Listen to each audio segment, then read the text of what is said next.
तो धर्मेंद्र प्रधान के इस्तीफे पर कॉकरोच जनता पार्टी और भाजपा सरकार में ठन गई है। भाजपा सरकार किसी भी कीमत पर धर्मेंद्र प्रधान का इस्तीफा नहीं होने देगी और कॉकरोच जनता पार्टी या राहुल गांधी जो मांग कर रहे हैं उसे स्वीकार नहीं करेगी। इसलिए मामला आज लटक गया। मुलाकात हुई, एक बार फिर वीडियो सामने आया, एक बार फिर उस वीडियो में कोई ऑडियो नहीं था, यानी बातचीत क्या हो रही थी किसी को कुछ सुनाई नहीं दे रहा था। जी हां, पुलिस की निगरानी में कॉकरोच जनता पार्टी के दोनों प्रवक्ताओं को ले जाया गया, जहां पर कॉन्स्टिट्यूशन क्लब के पीछे विट्ठल भाई हाउस में मुलाकात हुई। इसकी हम चर्चा करेंगे कि मामला कहां उलझ गया है, मगर बहुत जरूरी हो जाता है दोस्तों राहुल गांधी की बात करना। आज राहुल गांधी एक ऐसे शख्स के साथ आए जिसे पेलेट गन इंजुरीज हुई हैं, यानी कि छर्रे की गोलियों से चोटें आई हैं। मैं आपको बतला दूं, प्रशासन ने, दिल्ली पुलिस ने इस बात से इनकार किया था कि पेलेट गन नहीं चलाई गई थी, जबकि कम से कम 2 ऐसे लोग हैं जिन्हें इन छर्रों से चोटें आई हैं। जिस व्यक्ति के साथ यहां राहुल गांधी दिखाई दे रहे हैं उसकी एक आंख चली गई है, वो अब एक आंख से अंधा हो गया है और शायद हमेशा के लिए। आज राहुल गांधी पूछ रहे हैं जवाबदेही किसकी है। राहुल गांधी ने धर्मेंद्र प्रधान पर करारा प्रहार किया कि वो एक आपराधिक शिक्षा मंत्री है और उसका जाना तय है। मगर इससे पहले कि मैं आपको बताऊं उन्होंने धर्मेंद्र प्रधान के बारे में क्या कहा था, बहुत जरूरी हो जाता है दोस्तों। आप देखें कि राहुल गांधी इस शख्स को साथ लाते हैं और सबसे बात ये सरकार मान भी नहीं रही है कि उसने पेलेट गन से हमला किया था प्रदर्शनकारियों पर। सुनिए राहुल गांधी मुद्दा कैसे उठाते हैं। नहीं, देखिए, आप बोल रहे हो कि पेलेट गन लगी है, मगर मैं ये समझाना चाहता हूं पेलेट गन कब लगी है। पेलेट गन तब लगी है जब मेरे भाई हिंदुस्तान का तिरंगा लिए ऐसे पीसफुल प्रोटेस्ट कर रहे थे। सरकार ने कहा है कि कोई पेलेट गन यूज नहीं हुई। कहा है ना, ये देखिए, ये है पेलेट गन। थोड़ा घूम जाए, इसको कहते हैं पेलेट गन। इसको कहते हैं पेलेट गन।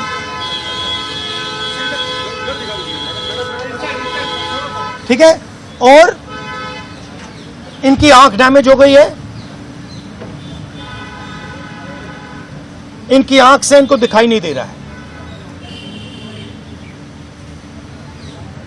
तो ये हमारे फ्यूचर है हिंदुस्तान के। ऐसे हजारों युवाओं पर पेलेट गन चलाई गई है, लाठी चलाई गई है, मारा गया है, पीटा गया है। और ये क्या कर रहे हैं? पीसफुल प्रोटेस्ट कर रहे हैं। क्यों कर रहे हैं? इनका पेपर लीक हुआ है। इन्होंने पुलिस का एग्जाम किया, मेहनत की, सालों मेहनत की, और फिर एक दिन इनको बताया गया कि भैया पेपर लीक हो गया है, आपके पास 60-70 लाख रुपए नहीं है, जिसके पास है वो पेपर नहीं है, जिसके पास है वो पेपर खरीद के चला गया। आप जानते हैं इनका जहां पर इलाज हो रहा था, इलाज में बाकायदा अस्पताल कह रहा है कि पेलेट गन इंजरीज हैं, बावजूद इसके यह सरकार ये मानने को तैयार नहीं है। कोई सरकार इतनी संवेदनहीन कैसे हो सकती है, इतनी इनसेंसिटिव कैसे हो सकती है, यह सवाल पूछा जाना चाहिए ना। आपके सामने जीता जागता सबूत है वो शख्स जिसकी एक आंख चली गई। आपके सामने एक जीता जागता सबूत है जिसके पूरे शरीर पर छर्रे की गोलियों के निशानात हैं। मगर नहीं साहब, यह सरकार मानेगी नहीं, क्योंकि स्वाभाविक सी बात है इस सरकार की कोई जवाबदेही नहीं है। विपक्ष चिल्लाता रहे, मेरे जैसे पत्रकार सवाल करते रहे, मगर नहीं, इस सरकार की कोई जवाबदेही नहीं है। इनका अहंकार सिर चढ़कर बोल रहा है। और बातचीत में भी आज यही हुआ। राहुल गांधी ने कहा कि ये एक आपराधिक शिक्षा मंत्री हैं, इनका जाना तय है। सुनिए किस बेबाकी से राहुल ने बात रखी, सुना जाए। हमने पोजीशन क्लियर कर दी है, स्टूडेंट्स ने पोजीशन क्लियर कर दी है। जो उनकी मांग है उसे हम रिपीट कर रहे हैं। Dharmendra Pradhan is a criminal education minister. He has to be removed. He is a symbol of the collapse of our education system, he has to go. He is the reason my brother has got shot. He is the reason thousands of people are outside. He has to go. Thank you. दोस्तों, पिछले 48 घंटों में क्या हो रहा है मैं आपको बताता हूं। राहुल गांधी, जैसे कि आप जानते हैं, प्रधानमंत्री नरेंद्र मोदी के निवास स्थान पर पहुंच गए, धरना देने लग गए। तब आम आदमी पार्टी मैदान में कूद गई और यह कहने लगी कि मोदी और राहुल मिले हुए हैं और राहुल मामले को भटकाने की कोशिश कर रहे हैं। रहस्यमय तरीके से सोनम वांगचुक की पत्नी गीतांजलि एंगमो आ जाती हैं और वो कहती हैं कि राहुल गांधी का धरना जो है वो गैर संजीदा है, नॉन सीरियस है। मैं यहां पर कुछ फैक्ट्स रखना चाहता हूं, कुछ तर्क रखना चाहता हूं। जब कांग्रेस जनता पार्टी वजूद में ही नहीं था, तब से राहुल गांधी ये मुद्दे उठा रहे हैं। आज से नहीं, साल 2024 से राहुल गांधी ने एक वीडियो जारी किया है जिसमें बाकायदा टाइमलाइन है उनके तमाम बयानात की, कि किस तरह से वो ये मुद्दा उठाते रहे। मैं चाहता हूं आप ये पूरा वीडियो देखिए, जिससे दूध का दूध और पानी का पानी हो जाएगा और इससे वो प्रोपेगेंडा धराशायी हो जाता है कि राहुल गांधी अचानक इस मुद्दे में कूद गए। क्योंकि प्रॉब्लम क्या है इस देश में, क्या ये कहा जाए, आम इंसान की जो याददाश्त है वो बहुत कमजोर होती है। वो 1 साल पहले की घटना कोई भूल जाता है, मगर राहुल गांधी पेपर लीक का मुद्दा बहुत पहले से उठा रहे हैं। सुनिए। We've been raising this issue not for weeks or months, we've been raising it for years. Paper leak हो रहे हैं, ये अन्याय है, जग जाओ। इशू जो है वो हमारा पेपर लीक है, हमारे लिए कोई भी कार्यवाही नहीं कर रहे। कहा जा रहा था कि नरेंद्र मोदी जी ने जो रूस और यूक्रेन के बीच में लड़ाई चल रही थी उसको रोक दिया था, ब्रेक लगा दी थी। मगर किसी न किसी कारण जो हिंदुस्तान में पेपर लीक हो रहे हैं उसको नरेंद्र मोदी रोक नहीं पा रहे हैं या रोकना नहीं चाहते हैं। स्टूडेंट से मैं कहना चाहता हूं, आप अकेले नहीं हो। सड़क से संसद तक हम आपके साथ खड़े हैं, एक साथ हम ये लड़ाई लड़ेंगे। स्टूडेंट्स की रिस्पेक्ट करने के लिए हम नीट पर डिस्कशन करें। 2 फोर्सेस हैं, एक तरफ Of course, as you saw, I wasn't allowed to speak. It's clear that there is a systemic problem. It is clear that there is huge amount of corruption and we simply cannot continue like this. NEET is a commercial exam. पूरे के पूरे exam को आपने centralise किया। वो पूरा का पूरा एग्जाम अमीर बच्चों के लिए बनाया गया है। We are asking some very simple questions to Honorable Minister. What exactly are you doing to fix this issue at a systemic level? 13 को जो पेपर चल रहा था, 1 बजे पेपर बाहर आ गया। हालांकि 12:53 और 12:38 में ही पेपर घूम रहे थे और ये ट्विटर पे आ गई। तो ये ट्विटर वाला प्रश्न पत्र जी ट्विटर पे ट्रेंड कर रहा है। ये आपको दबाया जाता है, आपके खिलाफ पेपर लीक किया जाता है। जब तक अंदर के लोग अगर नहीं मिले हुए हैं तब तक पेपर लीक होने का कोई सवाल ही नहीं उठता है। एक नॉर्मल स्टूडेंट पेपर को ट्रेस कर पा रहा है कि वो कहाँ लीक होगा, कैसे मिलेगा, तो सिस्टम क्यों नहीं कर पा रहा है। मैं क्वेश्चन करता हूँ, मैं जाता हूँ नीचे, एक बार खोलता हूँ फोटोकॉपी अपनी, तो यहाँ से भी किसी और की हैंडराइटिंग होती है। They are not serious enough about our future. मैं चाहता हूँ no student in this country ever feels the desire to kill themselves. 7.5 crore students को पेपर लीक ने डैमेज किया है। 152 लीक्स हुई हैं। ये आपका, आपके माता पिता का अपमान है, इंसल्ट है। Prime Minister Modi is the most anti-youth Prime Minister India has ever had. Issue students की है, यूथ के फ्यूचर की है। लोगों को मारा जा रहा है, पीटा जा रहा है। This is completely an Indian. मेरा मोदी जी से एक सजेशन है, एज एलओपी, जो आपकी सरकार ने आपके होम मिनिस्टर ने किया, उसके लिए आप देश के स्टूडेंट से माफी मांगिए। We fully support these demands. We are 100% supporting every single student and we are going to ensure that you are protected and your future is protected. और अब एक जरूरी संदेश, सच के इस सफर में मेरा साथी बनिए, मेरा चैनल ज्वाइन कीजिए और इनमें से एक विकल्प, एक ऑप्शन चुनिए। शुक्रिया। और ये मुद्दा यहां तक सीमित नहीं है, याद कीजिएगा 24 जून 2024, आज से 2 साल पहले, जब धर्मेंद्र प्रधान ने बतौर शिक्षा मंत्री शपथ ली थी, तब याद है संसद के अंदर नीट पेपर को लेकर, पेपर लीक को लेकर नारे लगे थे। यानी कि यह मुद्दा धर्मेंद्र प्रधान का पीछा आज से नहीं 2 साल या उससे पहले से कर रही है। भाजपा सरकार को आज से नहीं कई सालों से यह शर्मिंदगी झेलनी पड़ रही है। याद कीजिएगा धर्मेंद्र प्रधान के खिलाफ किस तरह से नारे लगे थे।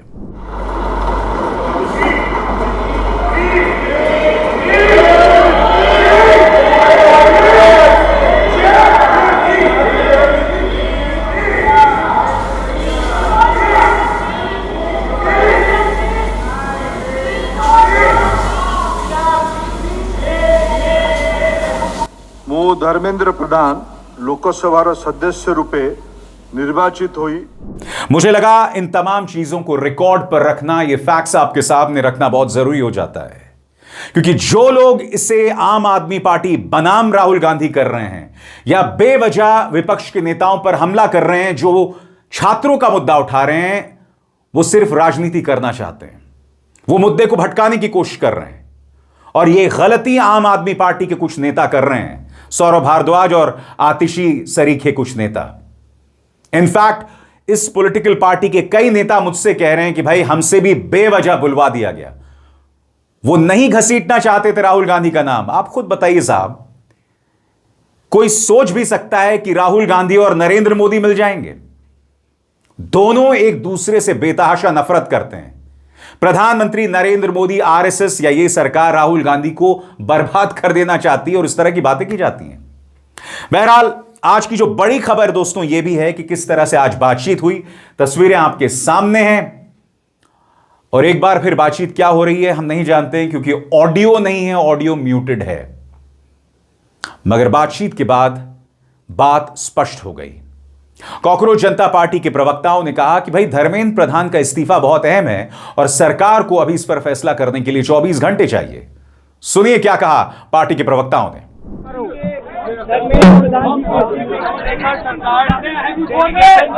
चर्चा हुई है, हमने सरकार को बहुत साफ शब्दों में ये बताया है कि धर्मेंद्र प्रधान जी के इस्तीफे या कैबिनेट से कुछ भी मंजूर नहीं होगा। पूरे देश भर में इस समय जहाँ अलग अलग आंदोलन चल रहे हैं, पूरे देश के युवाओं में जो गुस्सा है, जो आक्रोश है, एक सेंटीमेंट है, वो बहुत क्लियर सेंटीमेंट है that Dharmendra Pradhan has to resign और he needs to be sacked. सरकार से इस बारे में विस्तृत चर्चा हुई है। सरकार ने इस मुद्दे पर, इस पॉइंट पर जवाब देने के लिए कल दोपहर तक का समय मांगा है। हमने सरकार को बता दिया है कि पूरे देश भर में इस समय प्रदर्शन चल रहे हैं, जो प्रदर्शन बढ़ते जाएंगे और अगर हमें जल्द ही धर्मेंद्र प्रधान का इस्तीफा या बर्खास्ती नहीं मिली तो ये प्रदर्शन और व्यापक होंगे और जल्द ही कॉकरोच जनता पार्टी को एक और नेशनल कॉल देना होगा। हम उम्मीद करते हैं कि सरकार जल्द से जल्द धर्मेंद्र प्रधान को बर्खास्त करेगी या वो इस्तीफा देंगे और इस मामले को हमें कंक्लूजन की ओर लेकर जा पाएंगे। आपने सरकार को मोहलत दी है, टाइम दिया है क्या? टाइम दिया है क्या सरकार को रिजाइन के लिए, समय के लिए? सरकार ने कॉम्पनसेशन पे और लीगल केसेस पे इन प्रिंसिपल एग्रीमेंट जताया है, पॉजिटिव है। धर्मेंद्र प्रधान की रेजिग्नेशन को लेकर कल सरकार ने फिर से समय मांगा है। कल दिन में सरकार से फिर मुलाकात होगी और हमें उम्मीद है कि कल धर्मेंद्र प्रधान जी का इस्तीफा लिया जाएगा। हमने सरकार को बता दिया है कि ये आंदोलन बहुत बड़ा हो रहा है, नेशनली स्प्रेड हो रहा है और जल्द ही अगर समाधान नहीं निकाला गया तो बीजेपी को, अगर समाधान नहीं निकाला गया तो सीजेपी को फिर से एक और नेशनल कॉल देना होगा। और जाहिर सी बात है जेपी नड्डा साहब भी सामने आए, उन्होंने भी जिक्र किया कि हम उनकी मांगों पर विचार कर रहे हैं। मगर आप जानते हैं सरकार का अहंकार है, यह सरकार तब तक कोई फैसला नहीं करती जब तक उसे यह ना समझ आ जाए कि चुनावों में हार का सामना करना पड़ सकता है। याद कीजिएगा, किसानों से जुड़े 3 कृषि कानून कब वापस लिए गए थे? जब उत्तर प्रदेश का चुनाव आ रहा था, जब भाजपा को लग रहा था हम चुनाव हार सकते हैं, तब जाके इन्होंने वापस लिया था। सुनिए क्या कह रहे हैं जेपी नड्डा। आज हम आंदोलनकारी लोगों के विषयों पर चर्चा करने के लिए यहाँ आए थे। लगभग 2 घंटे बातचीत चली। सरकार की ओर से मैं और मेरे साथ भारत सरकार के मंत्री जितेंद्र सिंह जी बातचीत में शामिल हुए। उनकी बातें हमने सुनी, बातें सौहार्दपूर्ण वातावरण में हुई और कई दृष्टि से उन सारी बातों पर हर तरीके से चर्चा हुई। उनकी मुख्यतः 3 डिमांड थी और 5 सुधार के दृष्टि से परीक्षा में उनके सुझाव हुए। हमने उनको कहा है कि हम कल आपके साथ दोपहर बाद मिलेंगे और फिर हम आपसे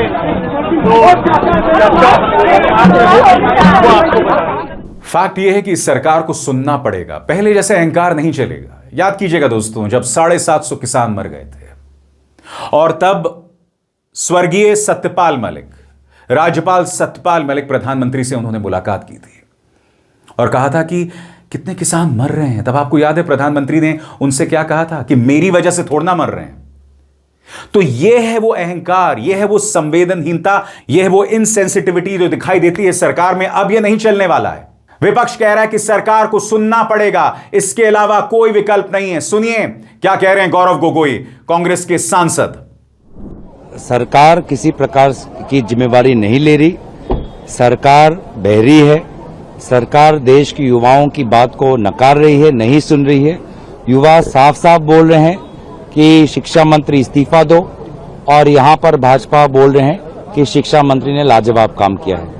अब इसीलिए जब तक शिक्षा मंत्री इस्तीफा नहीं देते, शिक्षा पर जिस प्रकार की बातचीत ये सरकार चाहती है ये और दूसरी तरफ भाजपा। दो चीजें, विपक्ष जो है वो राजनीति कर रहा है। अरे भाई आप क्या करते थे जब 26/11 आतंकवादी हमला चल रहा था?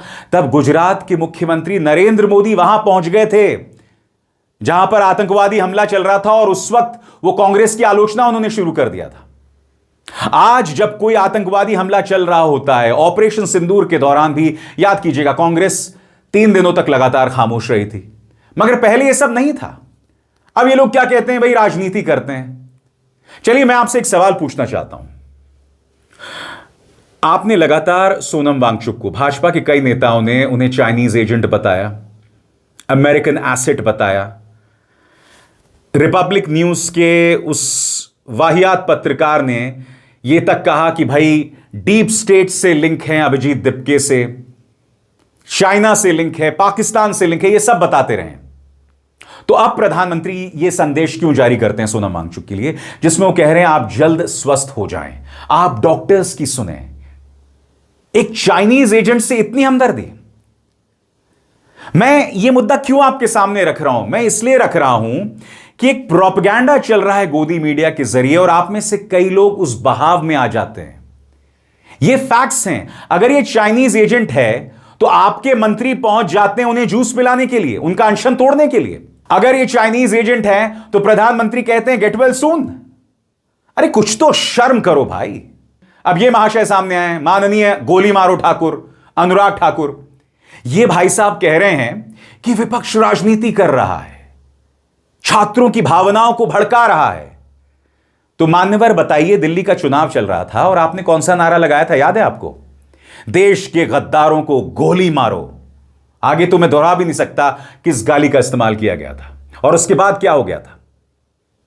एक लड़का पहुंच गया हाथ में पिस्तौल लिए शाहीन बाग, दूसरा पहुंच गया जामिया में हाथ में पिस्तौल लिए और गोलीबारी शुरू कर दी। एक छात्र शायद उसमें चोटिल भी हो गया था। तुम चुनावों के मंच पर खड़े होकर गाली गलौज करते हो, भड़काने वाले बयान देते हो। तुम्हारे अपने बच्चे विदेशों में पढ़ते हैं। ये जो अनुराग ठाकुर हैं, इनके जो बच्चे हैं वो शायद लंदन में पढ़ते हैं, और ये यहां पर बैठकर इस तरह की भड़काऊ बातें करते हैं। अरे यार शर्म नहीं आती आपको? कतई शर्म नहीं आती है। क्योंकि आप जो विपक्षी दल हैं वो अपनी राजनीतिक रोटियां सेकने का प्रयास कर रहे हैं, युवाओं के आंदोलन पर अपनी राजनीति चमकाने का प्रयास कर रहे हैं, ना कि वो सही मायने में इस सिस्टम को ठीक करने के हक में। भारतीय जनता पार्टी सरकार से मैं कुछ कहना चाहता हूं, ध्यान से सुनिएगा। ये छात्र हैं, ये हमारे बच्चे हैं, इनसे संजीदगी से बात कीजिए। आपके कई गुंडे जो आपके पाले हुए हैं, जो तस्वीरें खिंचवाते हैं आपके नेताओं के साथ, चाहे चिराग पासवान हो, कपिल मिश्रा हो, वो लोग धमकी दे रहे हैं कि हम आएंगे, छात्रों को मारेंगे। 26 जुलाई को वो हिंदू रक्षा दल का कोई पिंकी है, वो पहुंचने वाला है। ये तमाम गुंडे दिल्ली पुलिस के पीछे खड़े होकर इस तरह के नारे लगाते हैं और आप कुछ नहीं करते हैं। ये हमारे बच्चे हैं, गुंडे नहीं हैं, क्रिमिनल नहीं हैं, क्योंकि जो आपके नेताओं के साथ फोटो खिंचवाते हैं, जो हिंसा की धमकी दे रहे हैं, वो खुद को गुंडा बताते हैं, स्वयंभू गुंडा है। तो सीधी सी बात, हमारे बच्चों के साथ संवाद कीजिए, गुंडाई नहीं। बहुत हो गया ये सब, अहंकार को त्यागिए साहब। आप हमारे बच्चों का अपमान इस तरह से नहीं कर सकते हैं। और आज ये बात मैं सिर्फ एक पत्रकार के नाते नहीं कह रहा हूं, एक बाप के नाते कह रहा हूं। खून खौलता है साहब 20 जुलाई को जो हुआ था, जिस बेरहमी से तुमने पीटा जेन जी के तमाम लोगों को, युवाओं को। अब भी प्रधानमंत्री मानने को तैयार नहीं कि ऐसी हिंसा हुई है। जिस तरह से प्रधानमंत्री ये मानने को नहीं तैयार थे कि चीन ने घुसपैठ की थी और हमारे 21 जवान शहीद हो गए थे, आज तक प्रधानमंत्री के मुंह से चाइना शब्द नहीं निकला है। इस तरह से ये लोग मुद्दों से भागते हैं, इस तरह से असल मुद्दों से ये लोग मुंह मोड़ते हैं, जो गलत है, कायराना है। और कायराना से याद आया, कुछ और लोग भी खामोश हैं जो निर्भया आंदोलन, अन्ना आंदोलन में बहुत उचका करते थे। कहने को कवि हैं ये कुमार विश्वास, खामोश, बोलती बंद, क्योंकि धंधा जो चल रहा है ना भाजपा के राज में, खामोश है। ये वो शख्स है जिसने कॉकरोच जनता पार्टी पर हिट चलाने की बात कही थी, मारने की बात कही थी। यह है इस देश का कवि, निहायत ही बेशर्म, निहायत ही अवसरवादी। यह है हमारे देश के कायर। हमारे देश के कायर ये राघव चड्ढा हैं, जो जैसे ही भाजपा में आ गए इनकी बोलती बंद हो गई। हमारे देश के कायर हैं ये स्वाति मालिवाल, जो अन्ना आंदोलन और निर्भया आंदोलन के दौरान पिटी भी थी, इन्हें दिल्ली पुलिस ने धकियाया था, मगर आज पूरी तरह से खामोश हैं। यह है इनकी असलियत। क्यों? क्योंकि भाजपा की गोद में बैठ गए हैं, सत्ता से दूर नहीं रह सकते ना। या हो सकता है ऐसे कई राज हों जिसके बदले में इन्हें ब्लैकमेल किया जा रहा हो, हम क्या जाने। वरना कायरों की तरह आप खामोश क्यों रहते? ये मुद्दे हैं साहब, भागेगा नहीं, क्योंकि हम बेबाकी से वो मुद्दे उठाते हैं और आगे भी उठाते रहेंगे। अब अभिसार शर्मा को दीजिए इजाजत। नमस्कार।